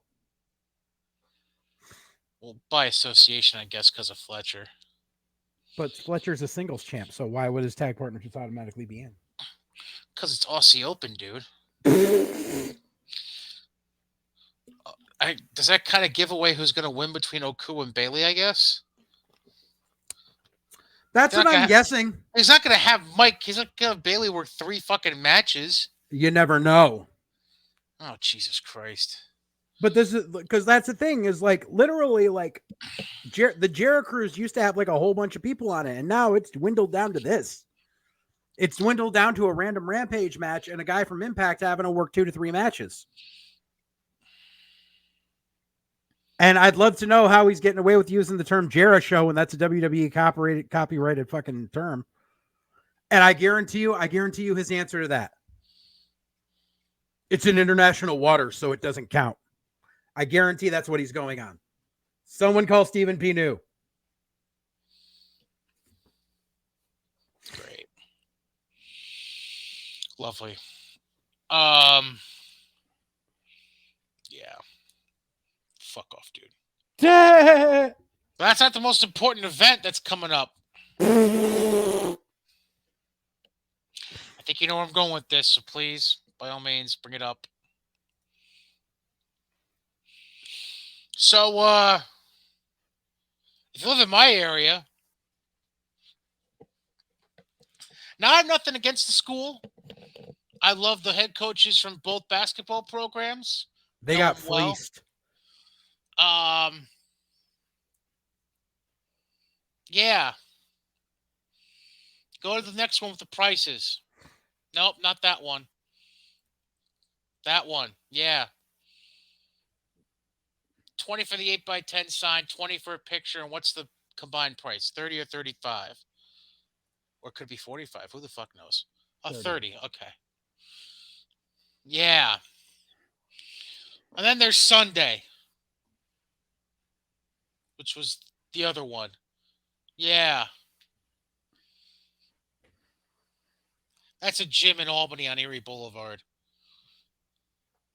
$45 per person for a single DDP yoga class when you can get the fucking app for way less. You're right. And this is something that's been going on since DDP Yoga, like since it was still just DVDs before it was the app, where people try, like where wrestlers try doing this shit and then they get mad when no one shows up. I specifically remember when it was still just DVDs a few years back. It was prior to COVID. This is a while back, but I remember fucking Stevie Richards was running a fucking DDP Yoga seminar at fucking in Colchester, Connecticut, because Stevie lives in Colchester, where it was Stevie and fucking Joseph Von Schmidt, fucking piece of shit. And nobody showed. Nobody. I think maybe one of Von Schmidt's trainees showed. And they went online and threw a shit fit. They're like, here is a seasoned WWE veteran who's trying to help people come out. You people don't even want to fucking support him. Blah, blah, blah. No. Because why the fuck am I going to go to a fucking DDP Yoga thing run by some guy who's just going to hit play on a fucking DVD player when I can just buy the fucking DVD or download the app myself? I've got the DDP Yoga shit. Now that I've been fucking cleared to fucking be able to fucking stand and shit, that's what I'm going to be starting in the next couple of weeks. I'm not going to pay to go fucking have Bobby Fish fucking tell me shit because Bobby Fish is a piece of shit. You will always be Jerk Jackson, the guy who fucking called up Tony DeVito, begging to have Tony call Mike Milano to give you a spot on a fucking show. Begging. Literally would work Connecticut Championship Wrestling shows and no one knew who the fuck you were because you kept changing your name every show. God, I hate Bobby Fish. Tell me how you really feel. Del Tsunami should have kept choking him out that time until he turned blue. Because that shit was funny. Motherfucker didn't know how to fucking position himself right for the Kata Hajime and legit got choked out because he claimed he knew what he was doing.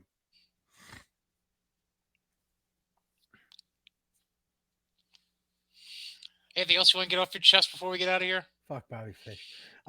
Actually, yes. Yes. Okay. Shit, I gotta pull this up real quick. Shit. This actually got brought to my attention just yesterday. So Okay. Bear with me. Bearing. I need to upload this real quick. Bearing. Still bearing. So many images that I forgot to fucking upload. So many images. Oh. Yeah, baby. So this was brought to my attention yesterday. This was a update from someone that was shared by someone to someone. Mm-hmm.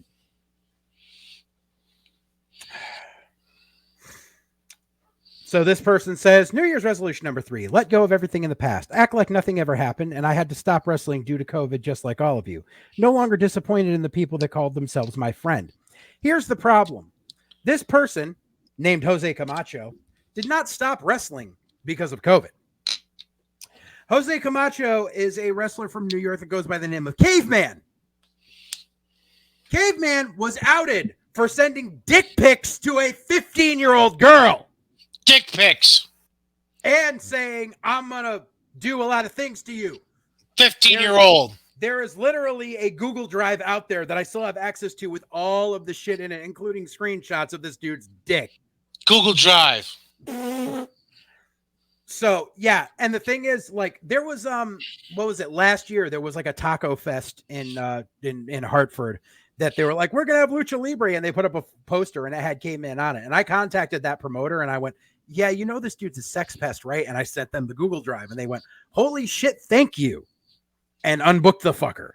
I remember this. Yeah. So this motherfucker thinks that it's New Year, so everyone should just forget that he's a pedophile. New Year, same dick.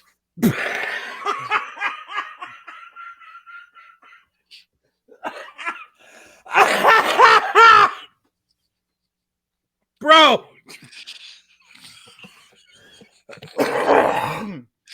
Sorry. I killed JJ. I killed him. I killed him. Oh. Anyways. I killed him. Anyways, yeah. So if promoters, if you get a message from a Jose Camacho, know that he's a pedophile and that you're gonna like your company is gonna get outed real fucking quick the second you announce Caveman. Unfortunately, yeah, and anyway, like, because apparently he's running a school in some fucking back alley fucking warehouse space in fucking New York too. So yeah, if your trainer is Caveman and you're hearing this, you better fucking run. Because no. Also, on a continuation of the fuckery of Feet Boy, this dumbass put out a fucking status update. Letting everyone know, I need to tell everyone because no one's getting it through their head. I'm not the owner of Tough and Talented Wrestling anymore. My father is.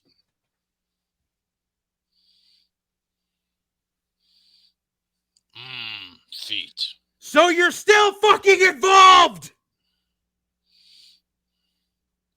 And your father's a piece of shit. My father sells my feet.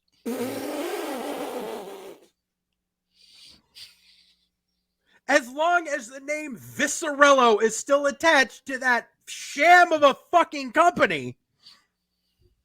Because you got to remember, this is the guy that says, oh, I'm going to sue everyone for saying mean things about me on Facebook.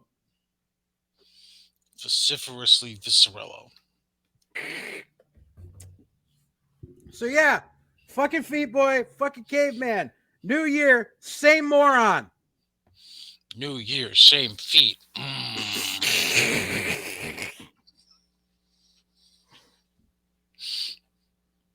Oi. New Year, same scumbags. Yeah. Yes. Yes.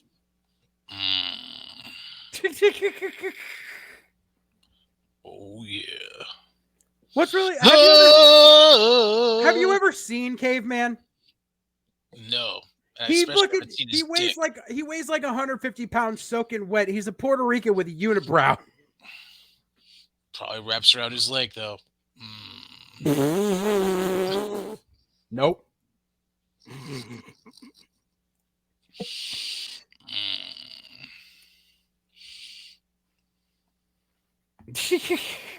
Are you under the age of 16? It's sexual, baby. Whoa! Oi. Sorry. Oi. I shouldn't make light of it, but when you're an idiot, you're an idiot. Yes. Yes. Anything else? I think that's it. I think that's all I got in me. Thank you for tuning into part B of episode 107 of White Heat. Yeah! I'm on the Twitter X machine at Brian Katie. He's at JJ_Alexander. Don't forget to like, share, hit the bell for notifications, and share this with your friends. That's right.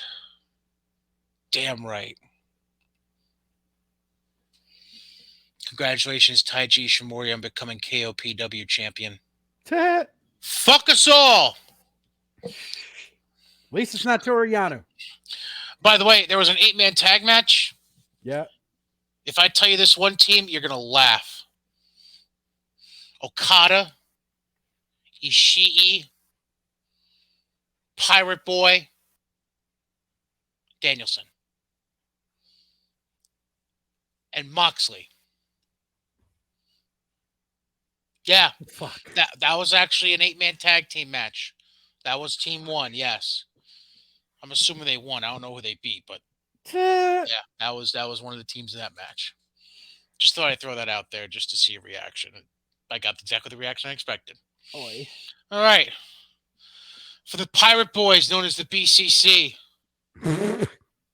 For Coke Khan. For Phil. I'm Brian. That's JJ. Mr. Alexander. Yes, that. Say fuck Shawn Michaels booking. Fuck Shawn Michaels booking.